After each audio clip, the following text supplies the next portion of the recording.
yang kayak gini. Assalamualaikum warahmatullahi wabarakatuh. Alhamdulillah. Alhamdulillahilladzi bi ni'matihi tatimmus shalihat wa bi fadlihi tatanazzalu al khairat wal barakat wa bi taufiqihi tatahaqqaqul maqasidu wal ghayat. Asyhadu an la ilaha illallah wahdahu la syarikalah wa asyhadu anna Muhammadan abduhu wa rasuluhu la nabiyya ba'dah. Allahumma la sahla illa ma ja'altahu sahla wa anta taj'alul husna idza syi'ta sahla. Allahumma la ilma lana illa ma 'allamtana innaka antas samiul alim. Rabbi shrah li sadri wa yassir li amri wahlul 'uqdatam min lisani yafqahu qawli amma ba'du. Para ustaz-ustazah sekalian, anak-anakku sekalian yang berbahagia, alhamdulillah kita bisa berada di majelis ini dalam keadaan sehat walafiat, dan pada kesempatan ini marilah kita sama-sama untuk saling mengingatkan antara satu dengan kita. Fadzakir fa inna dzikra tanfa'ul mu'minin. Maka berilah peringatan, sesungguhnya peringatan itu bermanfaat bagi orang-orang yang beriman. Selama hati kita bersih, jernih, maka insya Allah siap untuk menerima nasihat, menerima saran, masukan dari sesama muslim. Yang kita ketahui bersama bahwa inti daripada agama kita itu adalah an-nasihah, yaitu ad-dinun nasihah. Agama itu adalah nasihat. Dan pada kesempatan ini kebetulan kita berada pada awal tahun 1443 Hijriyah, di mana saatnya yang tepat kita untuk bermuhasabah, mengevaluasi diri kita masing-masing, bagaimanakah perjalanan hidup kita selama tahun-tahun yang sebelumnya. Apakah kita sudah merasa aman dengan amal-amal kita, dengan bekal-bekal kita, amal soleh dan investasi kebaikan, ataukah kebalikannya, kita masih sangat kurang dalam beramal soleh dan justru banyak terwarnai hidup kita dengan berbagai macam kemaksiatan dan dosa. Maka marilah kita bermuhasabah bersama-sama. Ayat yang sering menjadi pengingat kita adalah Allah Ta'ala berfirman di surat Al-Hasyr ayat yang ke-18, ya. Ya ayyuhalladzina amanu ittaqullah wal tanzur nafsum ma qaddamat lighad wattaqullah innallaha khabirum bima ta'malun. Wahai orang-orang yang beriman, bertakwalah kepada Allah dan hendaklah setiap diri memperhatikan apa yang telah diperbuatnya untuk hari esok. Dan Allah Maha mengetahui tentang apa yang kalian kerjakan. Kemudian di surat Al-Mulk ayat yang kedua, yang juga sering kita baca, kita diingatkan oleh Allah Subhanahu wa taala, alladzi khalaqal mauta wal hayata liyabluwakum ayyukum ahsanu amala. Dialah Allah yang telah menciptakan kematian dan kehidupan ini dalam rangka untuk memberikan ujian kepada kalian semua, untuk mengetahui siapa di antara kalian yang paling baik amalannya, dan dialah yang maha perkasa lagi maha pengampun. Di ayat ini kita diingatkan sekali lagi oleh Allah Subhanahu wa taala bahwa pada hakikatnya kehidupan kita ini adalah merupakan al-bala. Bala itu adalah al-mihnah atau al-imtihan, ya, ujian. Kita diuji oleh Allah Subhanahu wa taala dalam kehidupan ini. Ada yang diuji dengan kebahagiaan, ada yang diuji dengan kesedihan, ada yang diuji dengan kelapangan, kelonggaran rezeki, ada yang diuji dengan jabatan, ada yang diuji dengan pangkat kedudukan, dengan harta yang melimpah, dan kebalikannya ada yang diuji dengan keterbatasan, dengan kemiskinan, dengan kefakiran, dengan segala hal yang menyedihkan. Semua ini adalah menjadi pembuktian kepada Allah Subhanahu wa taala. Apakah mereka yang diuji dengan segala macam kelonggaran, kelebihan itu bisa bersyukur, dan kebalikannya, apakah yang mereka diuji dengan segala macam keterbatasan itu bisa bersabar? Inilah dua sayap kehidupan bekal yang harus kita miliki. In asobatu sarra'u syakara fakana khairan lahu. Ketika dia diberikan oleh Allah Ta'ala kelonggaran, kelapangan, kelebihan, maka dia bersyukur dan itu adalah baik untuknya. Wa in asobatu dharra'u sabara fakana khairan lahu. Dan ketika dia ditimpa segala macam kesempitan, kesedihan, maka dia bersabar dan itu adalah baik untuknya. Walaisa dzalika illa 'alal mu'min, dan itu tidak mampu dilakukan kecuali orang-orang mukmin. Inilah yang harus kita selalu ingat terus-menerus, ujian yang diberikan Allah kepada kita. Untuk apa ujian itu kita lakukan? Agar Allah ingin mengetahui siapa di antara kita yang memiliki ahsanu amala, memiliki amal yang terbaik. Bukan semata-mata aktsaru amala atau yang terbanyak amalannya, tapi kita hendaknya membuktikan kepada Allah supaya kita menjadi orang atau mukmin yang memiliki amal yang terbaik. Yang menurut Fudail bin Iyad, ahsanu amala itu adalah akhlasuhu wa aswabuhu, yang paling ikhlas niatnya dan yang paling baik pelaksanaannya sesuai dengan petunjuk yang telah dicontohkan oleh Rasulullah Shallallahu Alaihi Wasallam. Jadi itulah misi kehidupan kita ini, berada di dalam kehidupan dunia untuk membuktikan bahwa kita mampu untuk melakukan ahsanu amala. Ketika kita diamanahi untuk menjadi seorang pendidik, seorang guru, maka jadilah kita guru yang terbaik.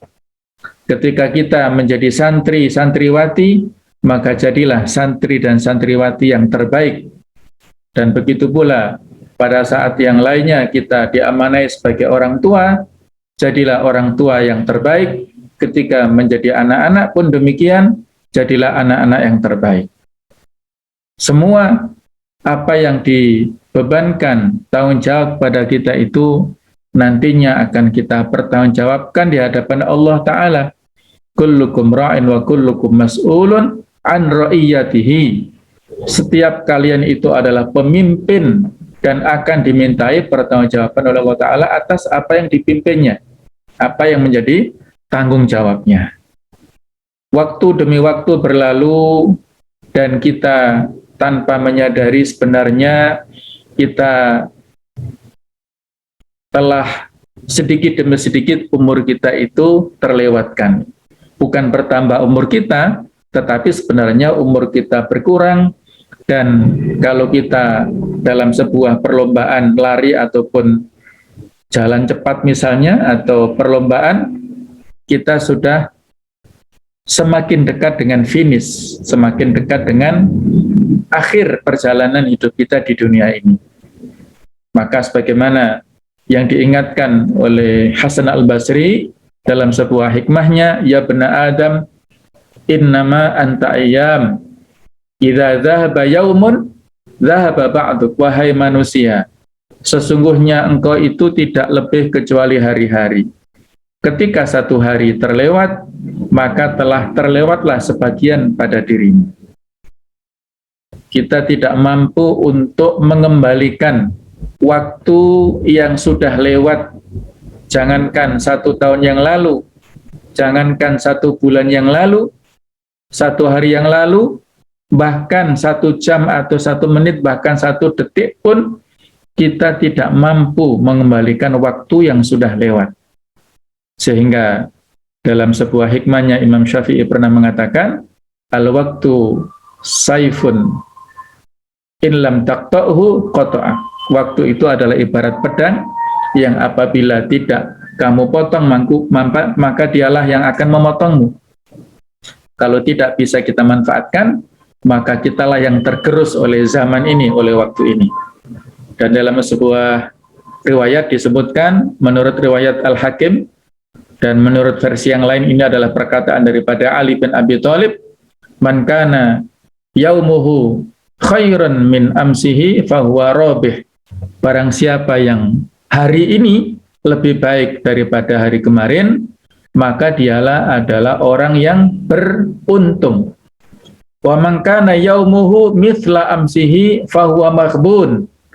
Barang siapa yang hari ini sama dengan hari kemarin, tidak meningkat, tidak ada progresnya, sama-sama saja, landai-landai saja, maka dia ini hakikatnya adalah orang yang tertipu, yang tidak menyadari kekeliruannya. Lebih parah lagi adalah waman kana yaumuhu syarran min amsihi fahuwa mal'un. Barang siapa yang hari ini lebih buruk daripada hari kemarin, maka dia adalah orang yang terlaknat. Kemarin misalnya sudah bisa qiyamul lail, ternyata malam tadi tidak bisa bangun, maka dia adalah mal'un. Kemarin sudah bisa tilawah misalnya Al-Quran 1 juz, sekarang setengah juz, maka itu adalah mal'un. Kemarin sudah bisa tilawah Al-Quran, tapi sekarang lupa, tidak bisa atau tidak mampu untuk tilawah, maka dia mal'un. Kemarin sudah bisa murojaah, sekarang tidak, mal'un. Ternyata kalau dievaluasi, ya lebih banyak kita itu tergolong yang ketiga ini ya, na'udzubillah, mal'un ya. Kebanyakan kita ini mal'un. Walaupun memang pasang surut ya, naik turun, tapi ternyata kalau kita akui, itu banyak di antara kita yang tergolong mal'un, yang hari kemarin itu lebih bagus daripada hari ini. Dulu pernah puasa sunnah Daud misalnya, lalu sekarang hanya Senin Kemis. Dulu pernah Senin Kemis, sekarang nggak pernah puasa sunnah misalnya. Nah, ini kebanyakan di antara kita tanpa disadari, kita adalah menjadi pribadi yang mal'un. Maka mari bersama kita berusaha untuk mengevaluasi bersama-sama tadi ya. Hasibu anfusakum qabla an tuhasabu. Hisablah diri kalian sebelum dihisab oleh Allah nanti di yaumul hisab. Wazinu anfusakum qabla an tuzanu. Timbanglah diri kalian sebelum nantinya ditimbang oleh Allah Ta'ala. Ali bin Abi Thalib pernah mengatakan, al-yauma amalun bila hisab, wa ghadan hisabun bila amal. Hari ini di dunia itu adalah waktunya kita beramal, walaupun belum ada hisabnya, perhitungannya. Sementara di akhirat nanti adalah hanya ada hisab, tidak ada kesempatan untuk beramal sama sekali. Ada sebuah pelajaran yang bisa kita ambil dari seorang guru ya, yang ini adalah menjadi pengingat bagi kita semuanya, betapa kita sebagai seorang manusia ini hidup di dunia tentunya banyak sekali problematika, permasalahan yang kita hadapi di dunia ini. Permasalahan rumah tangga, permasalahan pekerjaan, permasalahan kalau murid-murid atau santri-santriwati itu adalah pelajaran di sekolah, bagaimana ada tugas-tugas sekolah, tugas-tugas boarding dari pengasuh dan sebagainya. Ini masalah yang dihadapi oleh setiap kita itu sangat banyak. Maka ada sebuah pelajaran menarik dari seorang guru yang harus menjadi hikmah tersendiri bagi kita untuk selalu kita ingat resep dan cara untuk menghadapi berbagai macam masalah itu. Murid ini mengadukan kepada sang gurunya tentang masalah yang dihadapinya. Maka sang guru memberi pelajaran kepada muridnya. Wahai muridku, coba kamu ke sini, ambil satu gelas yang berisi air. Maka murid ini memenuhi permintaan dari sang guru itu. Kemudian setelah itu ambillah satu sendok makan yang berisi garam. Sudah dilaksanakan oleh sang murid, akhirnya disuruh untuk memasukkan satu sendok garam itu ke dalam gelas yang sudah berisi air. Setelah itu disuruh untuk mengaduk. Selesai mengaduk, maka sang guru mengatakan, coba kamu minum, wahai muridku. Akhirnya diminumlah oleh sang murid. Gelas yang sudah berisi air dicampur dengan satu sendok makan yang berisi garam, diaduk, diminum. Gimana rasanya, muridku? Murid mengatakan, asin sekali, bahkan pahit, saking asinnya. Selesai fragmen itu, menuju kepada etapa pelajaran berikutnya. Sang guru mengajak kepada sang murid ini untuk berjalan ke tepi danau. Seperti inilah barangkali danaunya yang sangat jernih, yang sangat bening airnya. Maka sang guru memerintahkan kepada murid, tolong kamu ambilkan lagi satu sendok makan yang berisi garam. Coba kamu lemparkan ke danau itu dan kamu aduk.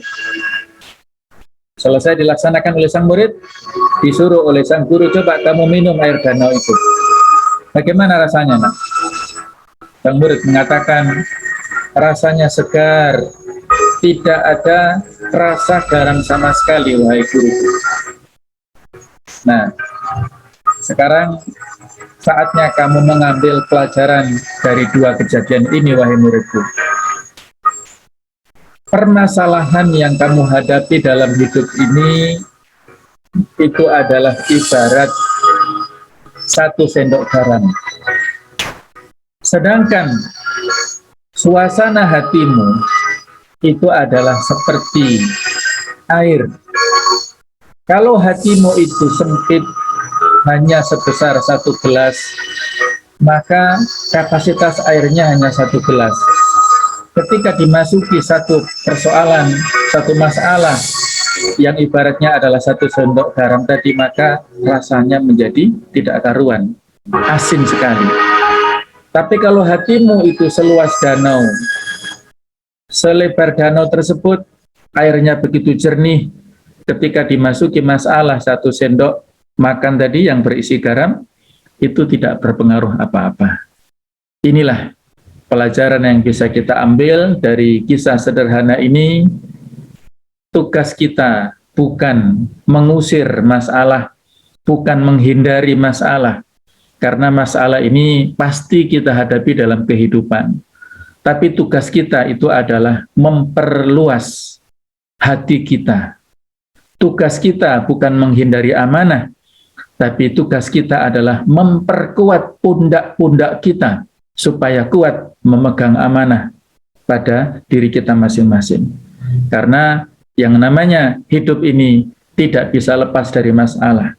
Maka marilah kita siapkan diri kita semuanya, khususnya hati kita ini, untuk bisa teguh, sabar, dan kita landasi dengan syukur atas segala yang kita dapatkan ini. Inilah pelajaran yang bisa kita ambil dari kisah tersebut. Dalam Al-Quran banyak sekali ayat-ayat yang memberikan pelajaran kepada kita supaya kita selalu terus-menerus mengamati kejadian alam ini, bukan semata-mata itu adalah tanda-tanda sunnah kauniyah saja, tapi ini adalah semuanya tidak lepas dari sunnah robbaniyah, kehendak Allah subhanahu wa ta'ala. Inna fi khalqis samawati wal ardi wa ikhtilafil laili wan nahar la ayatil liulil albab. Sesungguhnya dalam penciptaan langit dan bumi serta silih bergantinya malam dan siang terdapat tanda-tanda bagi orang-orang yang berakal.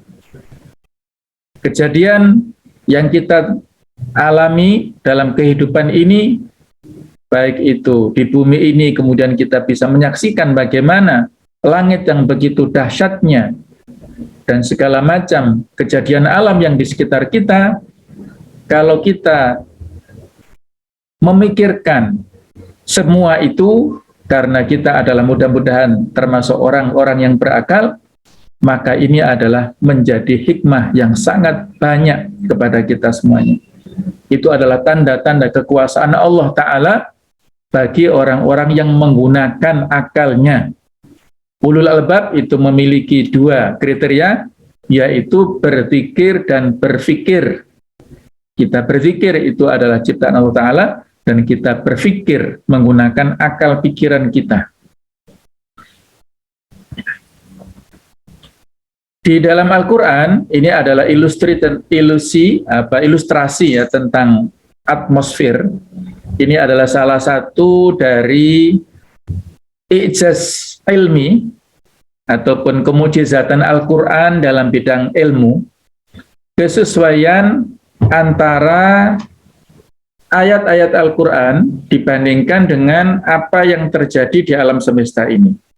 Ayat Al-Quran itu adalah merupakan dalil, bukti-bukti secara tertulis, sedangkan ayat-ayat kauniyah yang ada di alam raya ini adalah merupakan bukti-bukti yang terlihat nyata, yang menjadi penjelas atau bukti daripada kebenaran ayat-ayat Al-Quran. Allah berfirman di surat Al-An'am ayat 125, "Faman yuridillahu ayyahdiyahu yashrah sadrahu lil Islam." Barang siapa yang Allah kehendaki akan memberikan kepadanya petunjuk, niscaya Allah melapangkan dadanya untuk memeluk agama Islam. Ketika Allah menghendaki kepada manusia untuk mendapatkan hidayah, maka dia dimudahkan untuk memeluk agama Islam. Wa may yurid ayyudillahu yaj'al sadrahu dayyiqan haraja. Dan barang siapa yang dikehendaki Allah kesesatan, niscaya Allah menjadikan dadanya sesak, lagi sempit, ka'annama yas'atu fis sama', seolah-olah dia ini sedang mendaki langit. Ini mukjizat ilmiahnya di sini ya. Jadi pada saat seorang semakin mendaki ke atas, maka semakin dia sulit bernafas karena ketersediaan oksigennya itu semakin sedikit. Maka dalam hal inilah sebuah gambaran dari Allah Ta'ala, pelajaran bagi kita semuanya. Kadzalika yaj'alullahu rijsa 'alal ladzina la yu'minun. Begitulah Allah menimpakan siksa kepada orang-orang yang tidak beriman.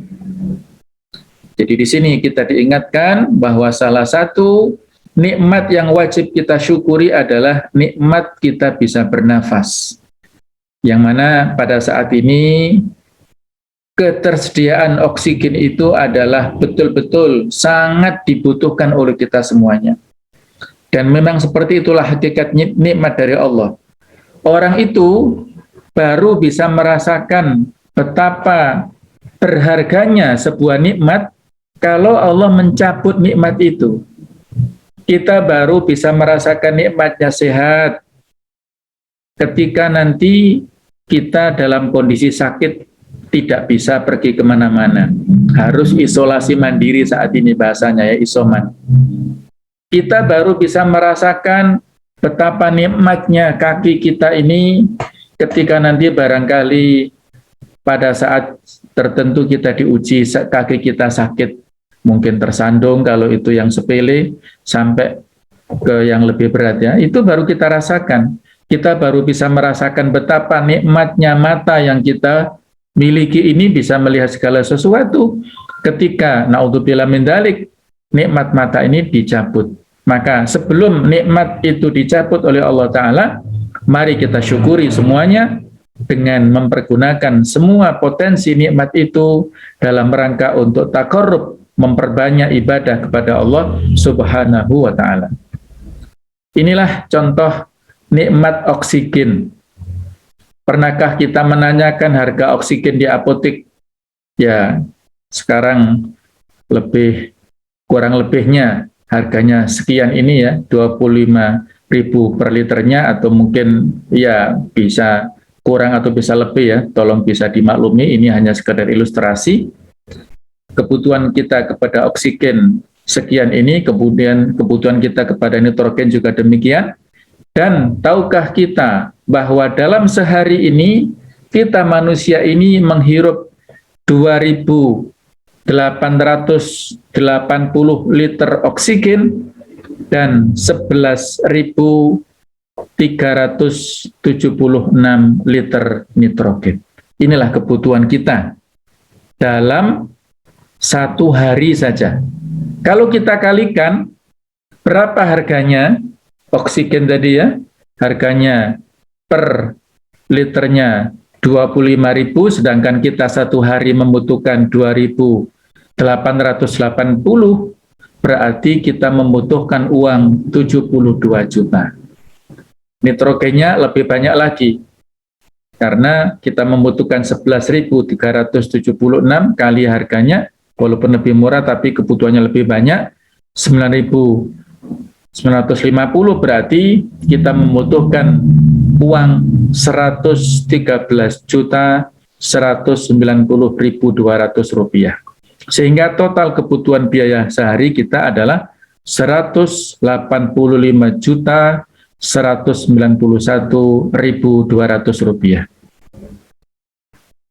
Sementara biaya bernafas 1 bulan tinggal kita kalikan, angka 185 juta ini kali 30 hari, ketemu angka 5,5 miliar. Bagaimana kalau kita memerlukannya itu selama 1 tahun?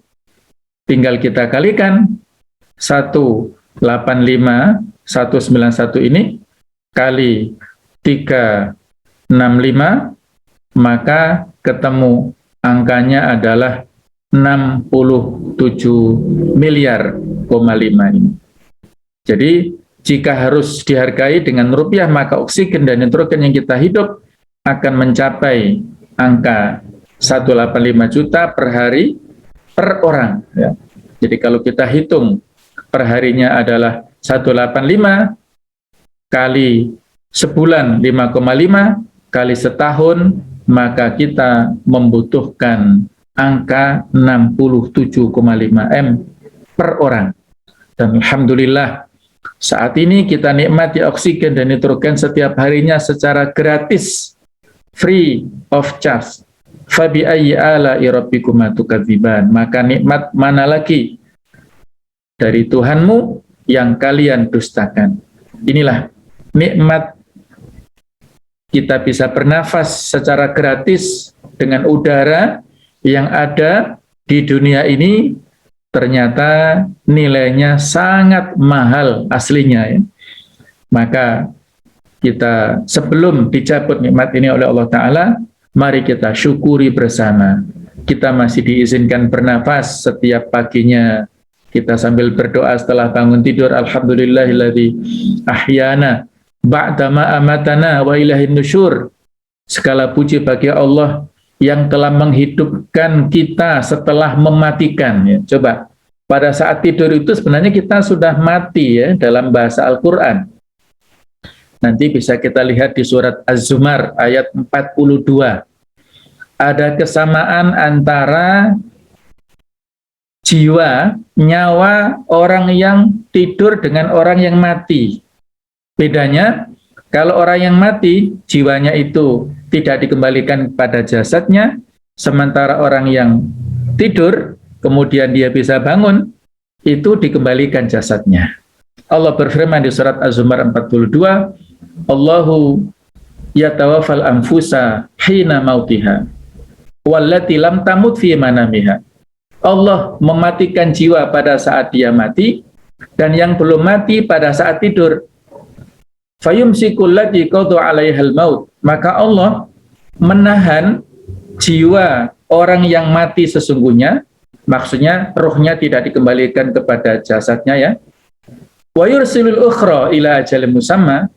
Sedangkan yang masih diberikan kesempatan hidup setelah mati, setelah dia tertidur itu dikembalikan ruhnya itu sampai batas waktu tertentu nanti, sampai kontraknya itu habis di dunia ini, sampai nggak tahu berapa lama lagi. Inna fi dzalika la ayatil liqaumin yatafakkarun. Sesungguhnya yang demikian itu adalah tanda-tanda bagi orang-orang yang berpikir. Jadi inilah bahasa Al-Quran yang sangat detail ya, bagaimana sisi kesamaan antara orang yang tidur dan yang mati. Sama-sama rohnya itu digenggam oleh Allah Ta'ala. Bagi yang hidup lagi dikembalikan nyawanya, bagi yang mati nggak bangun-bangun ya, setelah tidur nggak bangun-bangun, itu rohnya terpisah daripada jasadnya.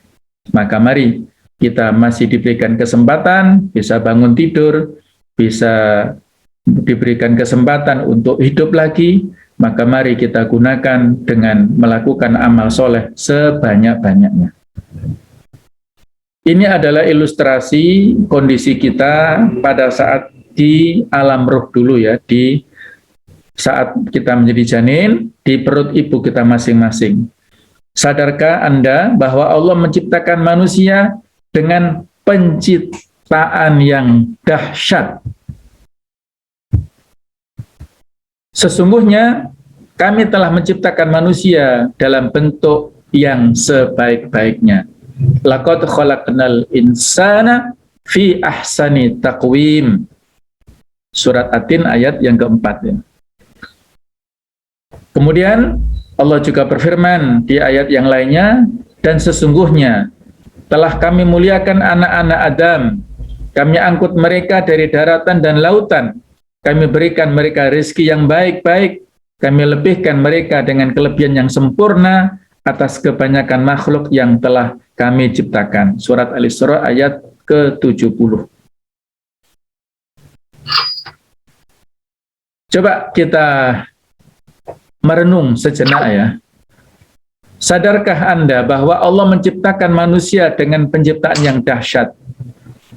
Bahwa DNA manusia itu disusun oleh 4 alfabet, yaitu A, yang artinya adalah adenin, kemudian T, yaitu timin, C adalah guainin, dan G adalah guainin, dan C adalah sitosin. Jadi AT, CG atau ATGC ini. Dalam tubuh manusia terdapat 1 triliun sel. Bukan saja miliar, tapi 1 triliun sel. Dalam 1 sel terdapat 23 pasang kromosom. Dalam 1 kromosom terdapat 3 miliar susunan alfabet ATCG tadi.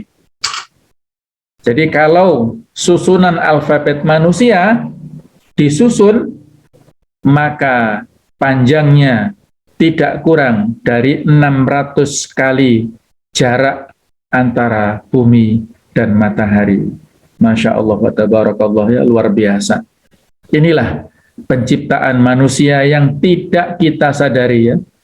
Sehingga Allah mengingatkan kepada kita, wa fi anfusikum afala tubsirun, dan pada diri kalian tidakkah kalian melihat, tidakkah kalian merenungkan tidakkah kalian menghayati betapa dahsyatnya ciptaan Allah pada diri kalian?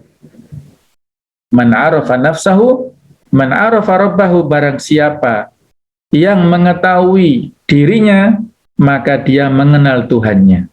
Barang siapa yang menyadari tentang dirinya, tentang penciptaan Allah yang ada pada dirinya, maka dia akan mengetahui siapa Allah Ta'ala yang maha kuasa atas segala sesuatu pada dirinya itu.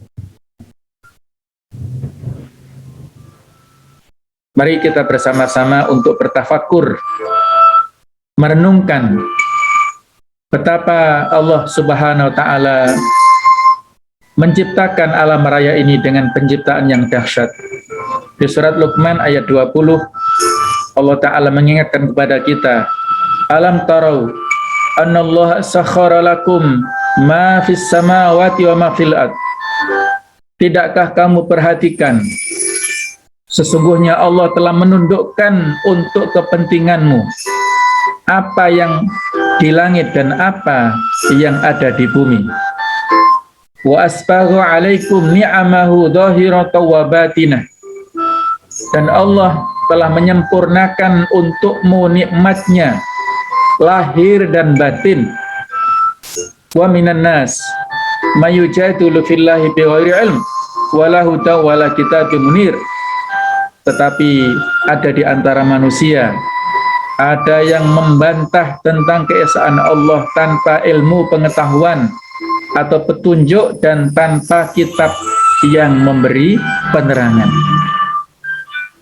Allah Subhanahu wa Ta'ala telah menghamparkan segala macam nikmatnya dan kekuasaannya di muka bumi ini untuk manusia, namun ternyata masih banyak di antara kita yang tidak bisa bersyukur terhadap nikmat itu, yang masih membantah, yang masih kufur tentang keesaan Allah, tentang keberadaan Allah dengan tanpa ilmu, artinya dengan kebodohan.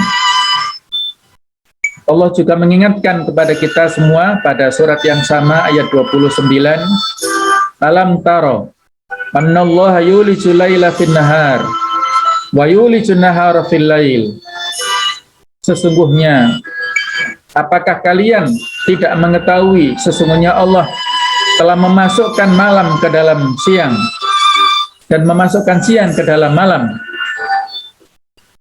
Wa sakhkhara syamsa wal qamar, dan juga Allah tundukkan matahari dan bulan. Kullu yajri ila ajalin musamma. Semua itu masing-masing berjalan sampai kepada waktu yang ditentukan. Wa annallaha bima ta'maluna khabir, dan bahwasanya Allah mengetahui segala yang kamu kerjakan. Inilah ilustrasi keberadaan bumi yang manusia berada di sini dibandingkan dengan planet-planet lainnya. Ini adalah bumi, kemudian ada planet yang hampir sama besarnya dengan bumi, yaitu Venus. Ada juga Mars, ada Merkurius, ada Pluto, dan juga kalau kita bandingkan keberadaan bumi ini dengan planet-planet yang lebih besar, ternyata masih banyak. Ada Neptunus, ada Uranus, ada Saturnus, bahkan ada Jupiter. Coba kita bandingkan besarnya bumi yang di sini adalah betapa kecilnya bumi ini dibandingkan dengan Jupiter ini, nggak tahu seberapa kali lipat ini besarnya Jupiter dibandingkan dengan kecilnya bumi ini. Dan apalagi kalau dibandingkan dengan matahari yang subhanallah luar biasa ya. Bumi ini bentuknya yang ada anak panahnya ini ya, Masya Allah, luar biasa. Hadza huwa hajmul quratil ardiyah binisbati lisyams. Ini adalah bentuk bola dunia dibandingkan dengan matahari. Wallati hiya najmatun wahidah min malayinin nujum al-mutanafira fi majratina faqat. Yang mana matahari ini adalah hanya salah satu saja di antara sekian juta, sekian triliun bintang-bintang, planet-planet yang tersebar di gugusan galaksi kita. Aina tajidu nafsakal an, di manakah kamu temukan dirimu saat ini? Subhanallah, luar biasa ya. Satu titik saja keberadaan bumi yang dihuni oleh 7 miliar manusia, ketika dibandingkan dengan matahari, ternyata tidak ada apa-apanya. Kita manusia dengan segala pola tingkahnya, dengan segala macam pangkat dan jabatan kedudukan yang dimiliki oleh manusia di dunia ini, fasilitas yang dimiliki oleh manusia yang ada di dunia ini ternyata tidak ada apa-apanya ketika dibandingkan dengan gugusan planet yang lainnya, apalagi dengan matahari yang luar biasa. Ini perbandingan antara makhluk dengan makhluk. Bagaimanakah perbandingan antara makhluk dengan Khalik? Bagaimanakah perbandingan antara manusia ciptaan Allah dengan Al-Khaliq Allah Subhanahu wa Ta'ala? Tidak ada apa-apanya, tidak ada dan tidak bisa dibandingkan sama sekali antara manusia dengan segala macam kelemahannya dengan Allah dengan segala macam kemahakuasaannya. Tidak ada bandingnya sama sekali. Maka mari bersama-sama kita merenungkan, seandainya manusia benar-benar menyadari jika dirinya ternyata tidak lebih besar dari sebuah partikel yang maha kecil di dalam susunan jagat semesta, tentulah ia tidak akan bersikap sombong di hadapan Tuhannya. Tidak ada sesuatu yang bisa kita sombongkan di hadapan Allah Subhanahu wa Ta'ala. Apa yang bisa kita sombongkan di hadapan Allah? Apakah rumah kita, mobil kita, kendaraan kita, ataukah pangkat jabatan kita, ataukah yang lainnya? Tidak ada sama sekali. Bahkan tadi sudah kita sampaikan, anggota tubuh kita ini yang sehari-harinya kita gunakan untuk berkreativitas, itu adalah titipan dari Allah Ta'ala. Tidak ada yang bisa kita sombongkan sama sekali di hadapan Allah Subhanahu wa Ta'ala. Inilah rute perjalanan hidup manusia. Ibarat kita ini berjalan, maka perjalanan kita ini sangat panjang. Bukan hanya diukur perjalanan di dunia, tapi perjalanan sampai di akhirat nanti. Sehingga suatu saat Rasulullah SAW berpesan kepada Abu Dzar Al-Ghifari, "Ya Abu Dzar, ahkimis safinah fa innal bahra amiq." Wahai Abu Dzar, perkokohlah peraumu, bahteramu, karena sesungguhnya lautan itu dalam. Wa aktsiriz zat fa innas safara tawil, dan perbanyaklah bekal, sesungguhnya perjalananmu itu panjang. Bukan perjalanan di dunia saja ya, tapi perjalanan sampai di akhirat itu sangat panjang. Wa akhlisil amal fa innan nafidha basir, dan ikhlaskanlah amalanmu, sesungguhnya zat yang memantau itu sangat jeli, sangat detail ya. Inilah pesan beliau kepada Abu Dzar yang tentunya pesan kepada kita semuanya ya. Jadi pada saat dulu kita setat berada di dunia, di alam sebelumnya kita berada di alam ruh ya, di rahim ibu kita masing-masing. Di surat Al-A'raf 172 kita dulu disumpah oleh Allah Ta'ala, alastu birabbikum, bukankah aku ini adalah Tuhanmu yang menciptakanmu, yang memberikan rezeki kepadamu, yang menghidupkanmu. Maka semua di antara kita, apakah kita di rahim seorang ibu yang mukminah atau yang kafirah, semua kita mengatakan bala syahidna, betul ya Allah, kami bersaksi bahwasanya Engkau adalah Rabb kami. Semua kita muslim saat itu dalam keadaan fitrah ya. Berikutnya kita lahir di dunia ini, dilahirkan oleh ibu kita masing-masing, kita berada di alam dunia yang digambarkan di surat Ar-Rum ayat 54, Allahul ladzi khalaqakum min dha'f Allah yang telah menciptakan kalian dari dha'f, yaitu dari kelemahan. Tsumma ja'ala min ba'di dha'fi quwwah. Kemudian Allah menciptakan dari sesudah kelemahan itu kekuatan. Tsumma ja'ala min ba'di quwwatin dha'fa wa syaibah. Kemudian setelah kita kuat, manusia pada puncak-puncak kekuatannya, pada saat muda, pada saat dia puncak karirnya sukses, setelah itu dia akan mendapatkan kelemahan dan masa tuanya. Pikun-pikunan misalnya ya, jadi sudah tidak ada lagi yang bisa dia banggakan pada saat kondisi itu. Yakhluqu ma yasha, Allah menciptakan sekalian dia kehendaki, wa huwal alimul qadir, dan dialah Allah zat yang maha mengetahui lagi maha kuasa. Kita berada di alam dunia. Mungkin usia kita, anak-anakku sekalian, berada di sini ya. Usia 14 tahun, 15 tahun, ya, usia 16 tahun, usianya di sini ya, masih ya ibaratnya masih mengawali ya. Masih mengawali kehidupan dunia. Ada di antara kita para ustadz sekalian yang usianya 30, 40, 50 tahun ya. Maka semakin kita mendekati kepada finish, inilah sisa jatah usia kita ini. Maka setelah kita finish nanti, kontrak hidup kita di dunia sudah selesai, maka kita meninggal, wafat meninggalkan dunia ini. Kita berada di alam barzakh, yaitu di alam kubur. Sampai berapa lama? Tidak tahu, Allahu a'lam. Sampai hari kiamat terjadi. Bertahun-tahun kita nanti di alam kubur ini. Bagi yang amalnya baik, maka amalnya itulah yang menjadi pendamping-pendamping yang tampan dan cantik menghibur kepada orang yang ada di kuburan. Bagi yang beramal buruk, maka amal buruknya nanti berubah menjadi binatang-binatang yang mengerikan, pendamping-pendamping yang menakutkan, sehingga membuat stres orang yang menghuni kuburan ini. Tinggal kita pilih, mau didampingi dengan yang baik-baik atau yang mengerikan tadi ya.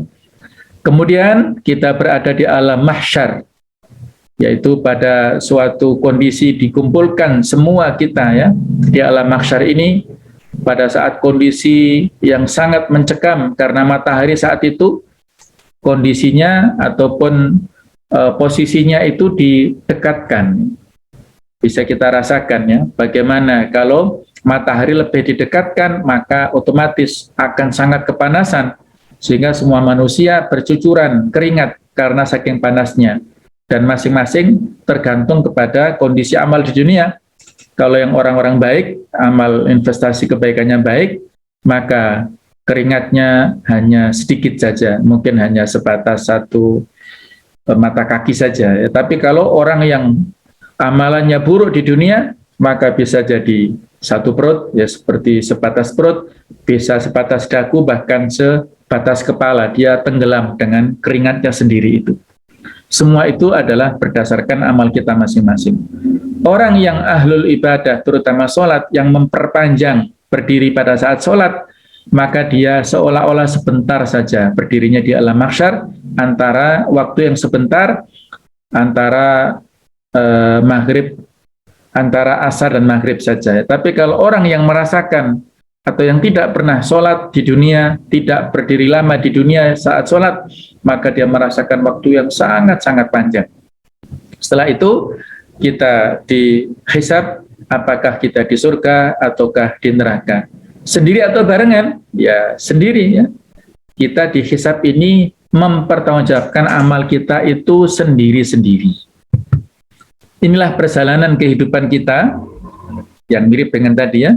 Jadi kita berada di alam dunia ini dan kita akan melewati dunia ini di alam kuburan, kemudian terjadi kehancuran alam semesta, terjadi hari kebangkitan, kemudian di yaumul mahsyar tadi kita nantinya insya Allah ya akan mendapatkan syafaat dari Rasulullah SAW atas izin Allah. Ada juga yang mendapat syafaat dari puasanya, ada juga yang mendapat syafaat dari Al-Quran dan lain-lainnya. Kita dihisab dan ada penyerahan catatan amal dan kita sampai pada mizan, yaitu timbangan, dan kita seterusnya pada telaga Al-Haud dan kita berada pada sirat, apakah kita bisa melewati sehingga tidak masuk ke neraka dan dimasukkan ke surganya Allah Ta'ala. Yang perlu diingat adalah bahwa 1000 tahun di dunia itu sama dengan 1 hari di akhirat. Wa yauman 'inda rabbika ka'alfi sanatin mimma ta'udun. Bahwasanya 1 hari di sisi Allah itu sama dengan 1000 tahun pada perhitungan kalian. Jadi kalau kita mendapatkan umur misalnya 60 tahunan di dunia, maka seolah-olah kita hanya hidup 1,5 jam saja. Inilah peringatan untuk kita ya, bahwa 1,5 jam kalau kita berhura-hura, kita berfoya-foya, dan kita mengorbankan akhirat kita, maka itu adalah orang yang tidak cerdas sama sekali. Al-Qayyisu man dana nafsahu wa amila lima ba'dal maut. Orang yang cerdas itu adalah orang yang sanggup untuk mengendalikan dirinya dan beramal untuk sesudah kematiannya.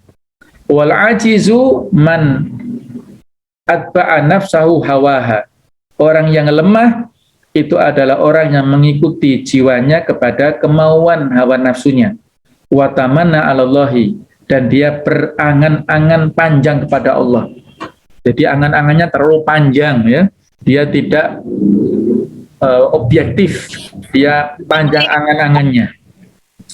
Ini ilustrasi yang pada saat kelahiran manusia ya, pada saat kondisinya itu lahir di dunia ini ya, kemudian dia bisa duduk, dia bisa merangkak, dia bisa berjalan, belajar berjalan terus ya.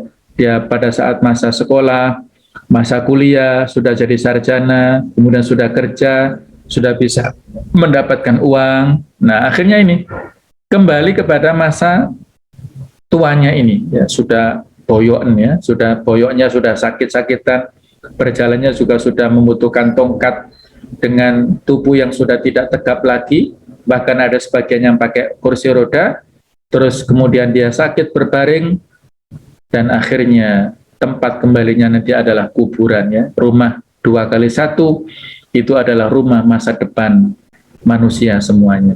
Inilah kalau orang yang cerdas maka mempersiapkan untuk di sini. Dia punya uang, dimanfaatkan uangnya untuk bagaimana bisa jadi investasi di kuburan nanti. Dia punya jabatan kedudukan, bagaimana supaya nanti bisa menjadi investasi di sini.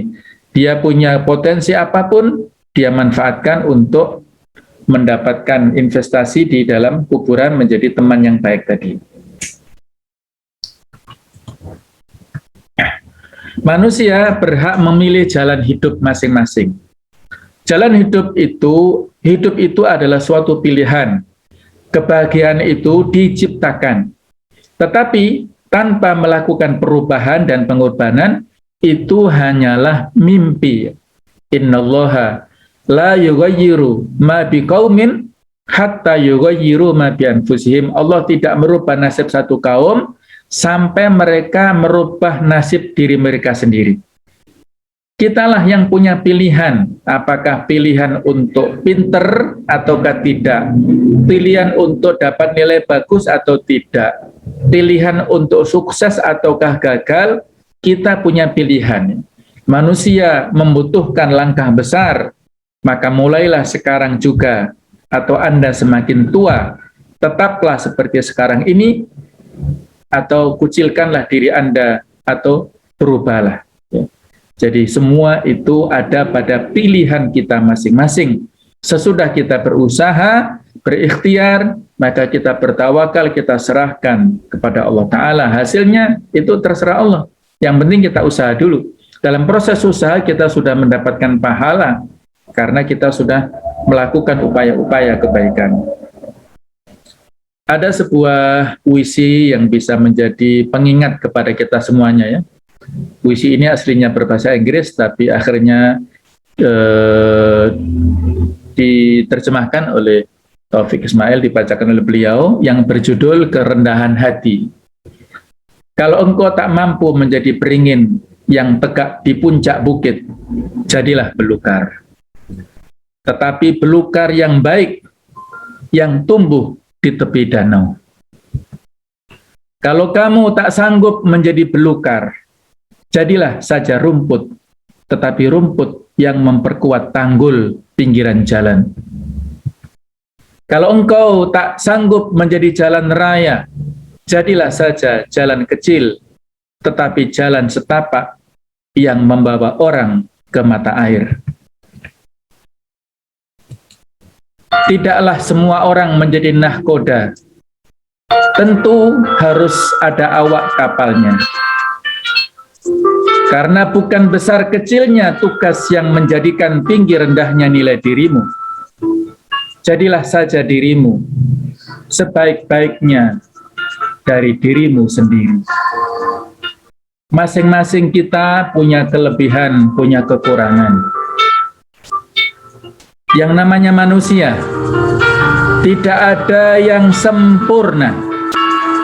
Bahkan Rasulullah SAW, beliau adalah seorang manusia yang kadang-kadang ada khilafnya, ada salahnya, tetapi mendapatkan bimbingan dari Allah Ta'ala. Ada teguran langsung dari langit lewat wahyu, ada juga teguran lewat sahabat, sehingga beliau memiliki sifat maksum. Tetapi kalau manusia biasa seperti kita, maka kita ada salahnya, ada khilafnya, ada kekurangannya, ada kelebihannya. Ada yang sanggup untuk berpikir, mencerna, memahami dengan cepat, ada yang berpikir secara lambat, ada yang tinggi, ada yang rendah, ada yang kurus, ada yang gemuk, ada yang kaya, ada yang miskin, ada yang mampu, ada yang tidak mampu. Semuanya adalah potensi kelemahan yang kita miliki. Semua telah diukur oleh Allah Subhanahu wa Ta'ala. Itulah yang terbaik saat ini untuk kita dapatkan. Maka marilah kita menjadi pribadi-pribadi yang sesuai dengan kapasitas kita masing-masing. Jangan terlalu merasa besar, karena itu adalah sifat orang-orang yang sombong. Tetapi kebalikannya, jangan terlalu merasa kecil, karena itu adalah orang-orang yang tidak percaya diri. Mari kita menjadi pribadi yang apa adanya, yang sedang-sedang saja. Kita tahu diri dan kita percaya diri. Insya Allah, semua yang kita miliki itu bermanfaat untuk umat. Yang punya harta akan bermanfaat untuk umat dengan hartanya. Yang punya waktu longgar bisa bermanfaat untuk umatnya waktu longgarnya. Yang punya kemampuan ilmu, maka ilmunya itu harus bisa bermanfaat untuk umat. Yang punya kedudukan jabatan, pengambil kebijakan, maka dia juga bisa bermanfaat untuk umat. Bahkan kalau tidak punya kemampuan apa-apa, ya bisa bermanfaat. Apa? Dengan apa? Yaitu jangan ngisruh lah ya, jangan mengganggu ya, jangan mengganggu orang lain, jangan mengganggu ketertiban umum ya. Jadi diam saja. Kalau dia tidak setuju dengan yang lain, diam saja. Maka itu sudah bisa sedikit memberi kebaikan kepada yang lainnya. Oleh karena itu, marilah kita jadi diri kita sendiri. Tidak perlu melihat orang lain dalam hal dunia. Wah, dia lebih tinggi dari saya, dia lebih mampu dari saya, dia lebih berharta dari saya. Kalau itu yang ada dalam pikiran kita, maka tidak ada syukur dalam diri kita. Dalam dunia, kita harus melihat yang lebih bawah supaya kita bersyukur. Kebalikannya dalam hal akhirat, dalam hal ibadah, dalam hal prestasi kebaikan, lihatlah yang lebih tinggi. Bagaimana semangat para sahabat dulu yang luar biasa. Semangat para tabi'in, tabi'ut tabi'in, para ulama dulu yang luar biasa. Aina nahnu minhum, min haula'il ulama. dari mana posisi kita ini dibandingkan dengan para ulama kita dulu. Kita belum ada apa-apanya ya, jadi jangan merasa puas dengan apa yang sudah kita lakukan. Marilah kita jadi diri sendiri, kita eksplorasi kemampuan yang ada dalam diri kita masing-masing. Kita berikan yang terbaik untuk umat ini.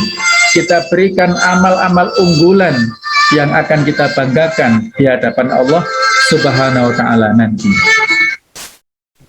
Nah, ada sebuah kisah yang bisa memberikan motivasi dan inspirasi kepada kita tentang arti kekuatan sebuah nilai.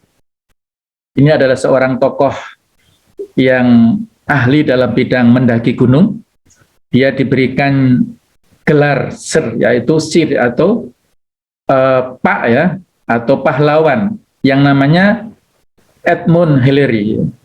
Dia ini seorang pendaki gunung yang ulung, dan pendampingnya yang menjadi penunjuk jalannya itu bernama Tenzing Norgay. Ini adalah juga seorang juru jalan ataupun penunjuk jalan yang sangat profesional ya. Dua orang ini luar biasa, kerjasamanya luar biasa. Mereka lah yang berhasil menaklukkan gunung yang tertinggi di dunia, yaitu Mount Everest. Ya, jadi gunung ini letaknya di perbatasan, ada perbatasan Nepal, kemudian juga perbatasan Tibet dan Tiongkok, yang mana ketinggian gunung ini adalah 8.848 ketinggiannya di atas permukaan laut. Jadi luar biasa ya, sebuah prestasi yang luar biasa ya, karena orang ini adalah yang bisa menaklukkan ketinggian gunung tersebut pertama kalinya. Edmund Hillary ini adalah orang yang bisa melangkahkan kaki pertama kali di puncak Gunung Everest ini. Yang menjadi pertanyaannya adalah bahwa kalau yang menunjuk jalan itu adalah Tenzing ini, kenapa dia bukan orang yang menjejakkan kakinya pertama kali di puncak Gunung Everest ini? Kenapa justru Edmund Hillary ini? Ini sesuatu yang aneh ya. Kenapa bukan penunjuk jalan ini? Dia kan posisinya berada di depan ya. Tapi kenapa yang menjejakkan kaki pertama kali itu adalah Edmund Hillary ini? Maka ada seorang reporter yang mewawancarai kepada Tenzing ini. Bagaimana perasaan Anda telah berhasil menaklukkan puncak gunung tertinggi di dunia? Maka jawaban ringan, ya, katakan saya sangat senang sekali. Kemudian reporter menanyakan lagi, Anda kan serta untuk Edmund Hillary, ya, penunjuk jalan, pendamping. Tentu posisi Anda berada di depan dia. Bukankah seharusnya Anda yang menjadi orang pertama yang menjejakkan kaki di puncak Mount Everest ini? Ya, itulah yang ada di pikiran kita ya. Seperti itu. Bagaimana kira-kira jawaban dari Tenzing ini? Dia mengatakan begini, ya benar sekali. Saya adalah orang yang berada di hadapannya. Tapi pada saat tinggal satu langkah mencapai puncak, saya berhenti. Dan saya persilahkan dia untuk melangkah dan menjadi orang pertama di dunia yang berhasil menaklukkan puncak tertinggi di dunia. Maka reporter saat itu kaget luar biasa dan menanyakan kepada Tenzing ini, mengapa Anda lakukan itu? Maka Tenzing memberikan jawaban, karena itu adalah impian Edmund Hillary, bukan impian saya. Impian saya hanyalah berhasil membantu dan mengantarkan dia meraih impiannya. Luar biasa ya. Inilah dua orang yang sebenarnya belum dalam kategori mukmin ya. Maksudnya mereka dengan nilai-nilai kemanusiaannya itu memiliki kekuatan nilai yang luar biasa. Kalau dalam bahasa ukhuwah adalah ithar. Bagaimana Tenzing ini memiliki sikap ithar, mendahulukan kepentingan orang lain daripada dirinya sendiri. Kalau dia gila kemasyhuran, kalau dia gila oleh citra, kalau dia gila oleh popularitas, maka dia akan melangkahkan kaki pertama kali di puncak Gunung Everest ini. Tapi dia merelakan posisinya itu karena dia memberikan, ingin memenuhi impian Edmund Hillary ini untuk menjadi orang pertama kali yang berada di puncak Gunung Everest ini. Inilah kadang-kadang ada dalam kehidupan kita ini orang-orang yang berjasa untuk mendapatkan atau untuk mengantarkan kita kepada puncak kesuksesan. Mungkin dia adalah ibu kita, mungkin dia adalah bapak kita, mungkin dia adalah kawan kita, mungkin dia adalah teman-teman kita. Sehingga ada cerita beberapa waktu yang lalu ya, seorang Cristiano Ronaldo itu memberikan apresiasi kepada temannya.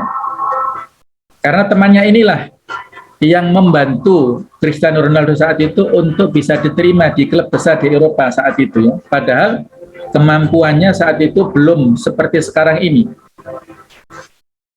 Dan rupanya temannya itulah mendapatkan apresiasi dari Ronaldo ya, disebut namanya.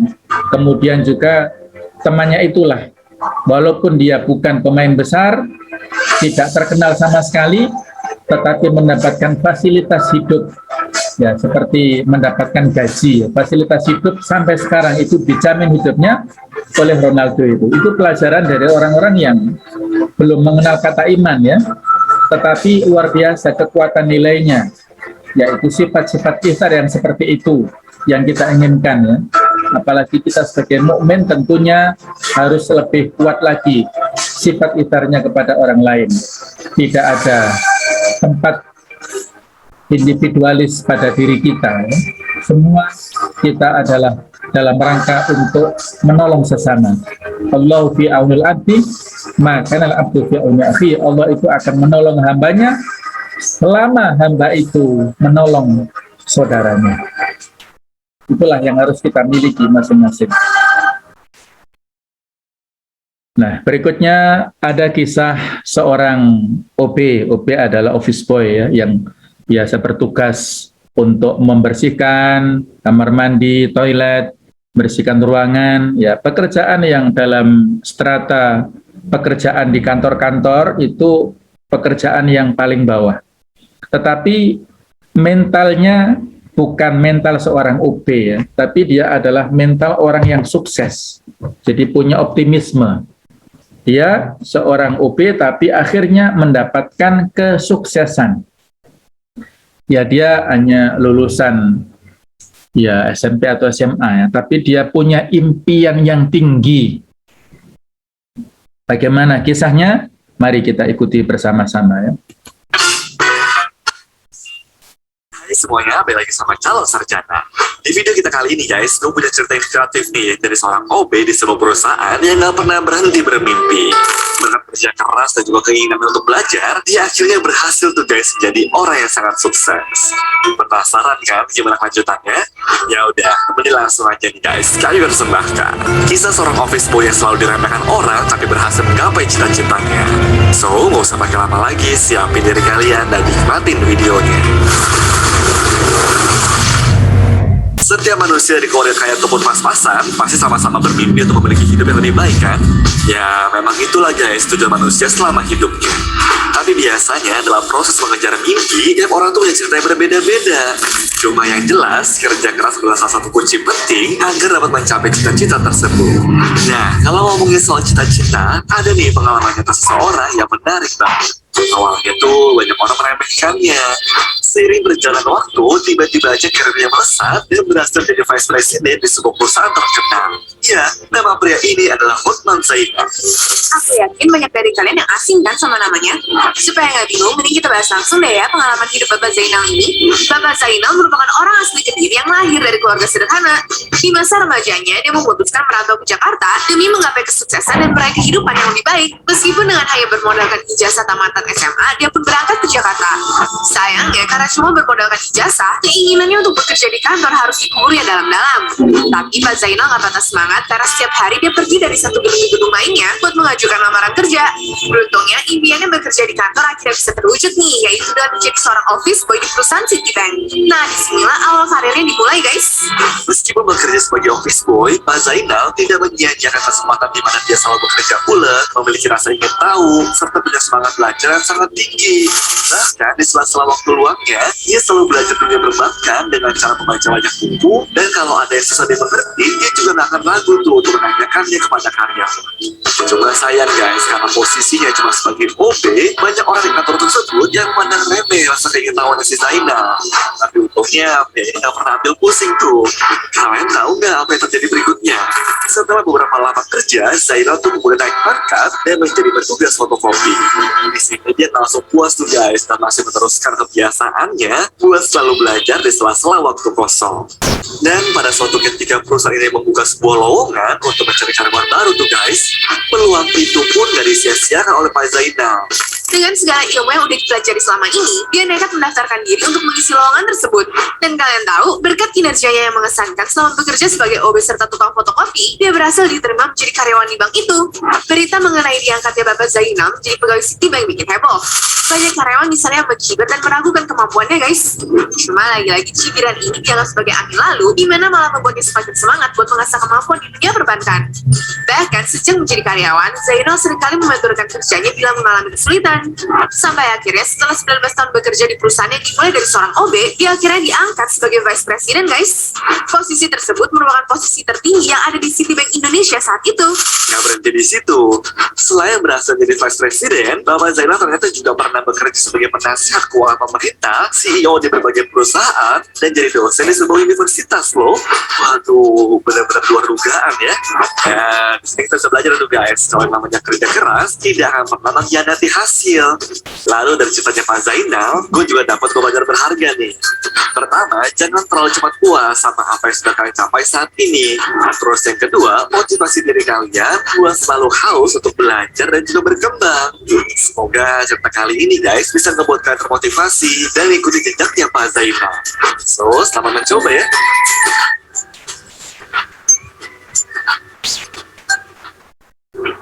Demikian tadi sudah kita saksikan video inspiratif ya kepada kita semuanya. Jadi siapapun punya hak untuk sukses, bukan hanya dari kalangan yang sudah mapan, dari keluarga yang mapan, bukan ya, tapi siapapun punya hak untuk sukses. Tetapi harus ada prosesnya. Hukum sebab akibat itu tetap ada di alam raya ini ya, dengan izin Allah tentunya. Maka dalam mencapai kesuksesan di bidang ilmu pun juga demikian. Ada sebuah nasihat yang bagus untuk kita ambil hikmahnya. Illam tasbir ala ta'bil ilmi, maka sabarta ala syifa'il jahl. Ini kalau nggak salah perkataan Imam Syafi'i ya. Apabila engkau tidak bersabar untuk menghadapi lelahnya belajar, maka berarti engkau bersabar ala syaqa'il jahl.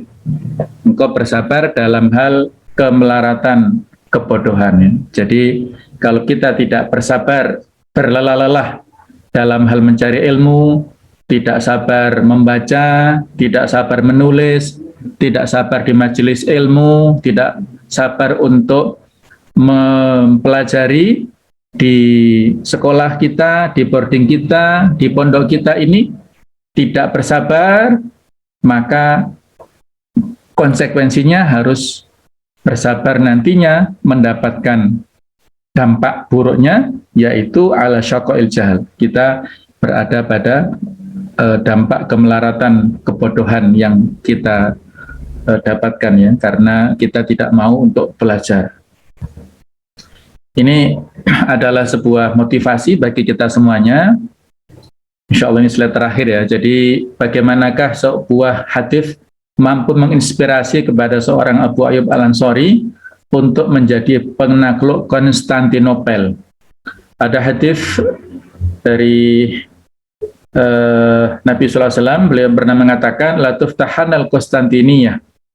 Pasti Konstantinopel akan tertaklukkan. Fani'mal amir amiruha. Maka sebaik-baik pemimpin adalah pemimpinnya. Wala ni'mal jais dzalikal jais. Dan sebaik-baik pasukan adalah pasukan itu. Ini adalah sebuah nubuat ataupun prediksi kenabian yang dimiliki oleh Nabi sallallahu alaihi wasallam pada waktu itu, di mana Konstantinopel pada saat itu masih berada pada kekuasaan Romawi Timur yang kuat luar biasa. Tapi beliau memiliki prediksi kenabian seperti ini. Maka inilah yang menjadi inspirasi bagi Abu Ayyub Al-Ansari untuk mewujudkan prediksi kenabian ini. Maka beliau dengan pasukannya berusaha untuk pergi melakukan misi yang luar biasa mulianya ini. Dan dia berusaha semaksimal mungkin untuk sampai ke sana, sampai ke Istanbul sekarang ini. Dan dia berpesan kepada teman-teman di pasukannya itu, nanti kalau jasad saya, fisik saya mati sebelum sampai ke sana, maka taruhlah jasad saya di atas kuda dan paculah bersama-sama kalian untuk mencapai tempat yang paling dekat dengan Istanbul itu. Saya ingin mewujudkan prediksi kenabian ini. Jadi ternyata beliau sebelum sampai ke Istanbul sudah meninggal dulu, maka jasadnya dibawa oleh kawan-kawannya di atas kuda dan sampai ke sebuah tempat, sekarang masuk ke wilayah Istanbul. Di sebuah tempat inilah yang akhirnya berdiri Masjid Abu Ayyub Al-Ansari atau Masjid Sultan Ayyub, itu berada di sini. Nah, inilah Erdogan saat itu menziarahi makam Abu Ayyub Al-Ansari.